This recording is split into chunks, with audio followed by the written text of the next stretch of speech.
महिला अधिकारी ने मुझे ये बोला कि उतार दो अगर बोलते हैं तो। आज मुझे हिजाब उतारने के लिए बोला है, कल किसी को साड़ी उतारने के लिए बोलेंगे, परसों किसी को दुपट्टा उतरवाने के लिए बोलेंगे और बोलेंगे कि ये अलाउ ही नहीं है। उन्होंने मेरा नाम पूछा, मैंने अपना नाम बताया उनको और उन्होंने फिर मुझसे बोला कि आपको ये उतरना ही पड़ेगा। मैं इतने सारे मर्द के सामने मुझसे ऐसा बोला गया। मैं आज गई थी रेलवे की एग्जाम देने, जो कि ग्रुप डी की एग्जाम थी। मैं आप लोगों को अभी इसी वक्त मेरा सब इंफॉर्मेशन डाल दूंगी, ई कॉल लेटर में डाल दूंगी, ठीक है। तो वहां पर मैं गई तो उन्होंने मुझसे इतनी बदतमीजी से बात की और वो भी एक मर्द ने मुझसे बात की कि आप ये अपना सर पर दुपट्टा जो है ना, अपना जो हिजाब है ना, वो हटा दो। आई सेड कि मैं जब चेकिंग करने के लिए मैडम जाऊंगी या फिर नहीं सॉरी सर जाऊंगी मैं चेकिंग करने के लिए, तब मैं मैडम के सामने ये उतार दूंगी, लेकिन मैं आपके सामने कैसे उतार सकती हूँ, क्योंकि ये जो हिजाब जो है ना वो इंडियन कॉन्स्टिट्यूशन के मुताबिक ये मेरी पर्सनल चॉइस है, ठीक है। तो ऐसा कोई मर्द मुझे कैसे कह सकता है। वैसे तो कहते हैं कि भारत एक लोकशाही देश है, ठीक है। यहाँ पर ये लोकशाही कहाँ गई उनकी। ये तो मेरा पर्सनल इशू था, मेरा मतलब पर्सनल चॉइस थी ना कि मैं हिजाब पहनूं या ना पहनूं, मुझे किसके सामने उतारना है किसके सामने नहीं उतारना है, ये सिर्फ और सिर्फ मेरी चॉइस होनी चाहिए, ना कि इन सब की चॉइस होनी चाहिए। जो मैंने बहुत सारे मतलब मैं अभी उनके तरफ कार्यवाही तो जरूर करूंगी ही करूंगी। और उन्होंने मुझे ये भी बोला कि मैंने बोला कि अगर आप मुझसे स्कार्फ उतरवाएंगे सबके सामने, बोला उन्होंने।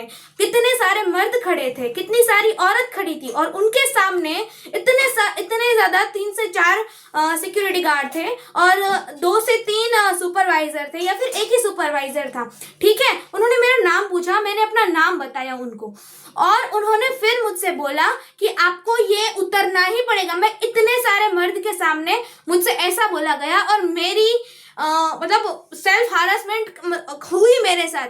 तो इस पर मैंने पुलिस स्टेशन जाके भी इनको फरियाद की थी। चलो पुलिस स्टेशन ने मुझे और उन्होंने मुझे ये भी बोला कि मैंने बोला कि अगर आप मुझसे स्कार्फ उतरवाएंगे सबके सामने, बोला उन्होंने।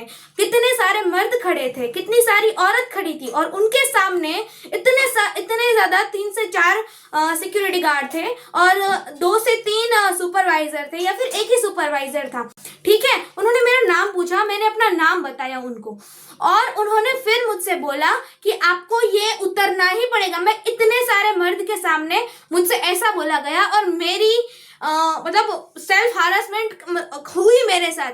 तो इस पर मैंने पुलिस स्टेशन जाके भी इनको फरियाद की थी। चलो पुलिस स्टेशन ने महिला अधिकारी ने मुझे ये बोला कि उतार दो अगर बोलते हैं तो। आज मुझे हिजाब उतारने के लिए बोला है, कल किसी को साड़ी उतारने के लिए बोलेंगे, परसों किसी को दुपट्टा उतरवाने के लिए बोलेंगे और बोलेंगे कि ये अलाउ ही नहीं है।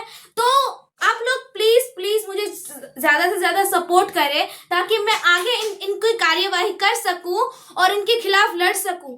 और प्लीज मेरी रिक्वेस्ट है, वैसे तो सरकार बड़ा बोलती है कि बेटी बचाओ बेटी पढ़ाओ, सिर्फ पढ़ाओ, एग्जाम ना दिलवाओ। और मुझे सेंटर में ये भी बोला गया, मतलब उन्होंने मुझे ये भी बोला कि मैंने बोला कि मैं एग्जाम नहीं दे सकती सर विदाउट हिजाब। तो उन्होंने बोला कि ज्यादा अच्छा, तुम लोग अगर एग्जाम ना दो तो तुम लोग मतलब मैं किस कैटेगरी में आती हूँ, मुझे प्लीज आप लोग भी बताइए। मुझ पे वार किया गया है सर, ये मेरी पर्सनल चॉइस पर वार किया गया है और प्लीज मैं जस्टिस चाहती हूँ। अगर मुझे जस्टिस नहीं मिला मैं कोर्ट तक जाऊंगी, हाई कोर्ट तक जाऊंगी और सुप्रीम कोर्ट तक भी जाऊंगी।